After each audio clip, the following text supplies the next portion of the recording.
নমস্কার, the social বাংলার পর্দায় সোশ্যাল টাইম নিয়ে আপনাদের সামনে আমি আবারও হাজির, রূপেন ভট্টাচার্য। আজকে যেই সামাজিক অবক্ষয় নিয়ে আমরা আলোচনা করতে যাচ্ছি, সেই অবক্ষয়ের নাম বাল্য বিবাহ। বলতেই বুকটা কেঁপে উঠল। হ্যাঁ, বাল্য বিবাহ ক্যান্সারের মতো ছড়িয়ে গেছে আজকে। ভয়ঙ্কর একটা থ্রেটের মধ্যে পড়েছে আগামী প্রজন্ম। সেখানে অভিভাবকদের ভূমিকা খুবই গুরুত্বপূর্ণ।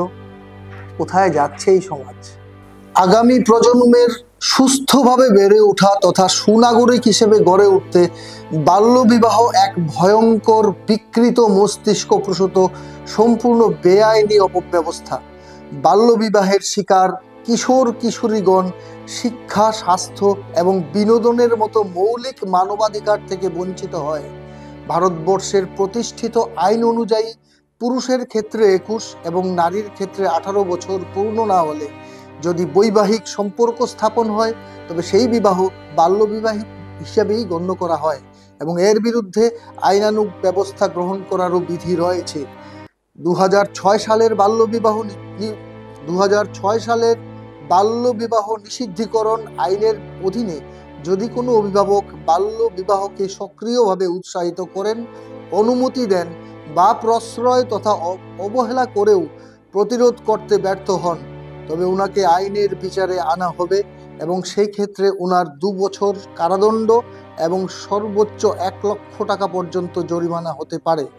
তবে এই আইনের অধীনে কোনো মহিলাকে কারাদণ্ড দেওয়া যাবে না বলেও উল্লেখ রয়েছে। ইউএনআইসিএফ এর ডেফিনেশনে 18 বছর পর্যন্ত মেয়েদের শিশুই বলা হয়, কারণ 18 বছরের পরে 21 বছর বয়স পর্যন্তই পেলভিস গ্রোথ নেয়। একটি অপরিণত পেলভিসে যখন সন্তান সৃষ্টি হয়, তখন খুব স্বাভাবিকভাবেই বাধাপ্রাপ্ত হয় প্রসব মুহূর্ত। এমতা অবস্থায় কিশোরী মাতা অথবা সন্তান বা উভয়েরই মৃত্যুর সম্ভাবনা থাকে প্রবল। এই জঘন্য অমানবিক ব্যবস্থা রোধে এবার আলোকপাত করার চেষ্টা করব বিশেষজ্ঞদের মতানুসারে সুনাগরিক তথা সমাজ শ্রেষ্ঠ জীব মানুষ হিসেবে আমাদের কি করণীয়। 1. মেয়েদের শিক্ষার হার বাড়ানো। 2. দারিদ্রতা দূরীকরণে সহায়তা করা। 3. মেয়েদের কর্মসংস্থানের সুযোগ সৃষ্টি করা। 4. বাল্যবিবাহ রোধে পরিবার তথা সামাজিক শিক্ষা প্রদান। 5. বাল্যবিবাহ রোধক আইন সম্পর্কে সামাজিক সচেতনতা বৃদ্ধি করা। আমরা এই সচেতনতা প্রত্যেকের মধ্যেই জাগ্রত করতে চাই, এটাই আমাদের উদ্দেশ্য। এবং প্রকৃতভাবে এই সামাজিক অবক্ষয় বাল্যবিবাহ রোধের যে পরিকল্পনা, সরকারের কাছ থেকেও আমরা চাইব আপনারা আপনাদের চাইল্ড লাইন থেকে আপনারা এগিয়ে আসুন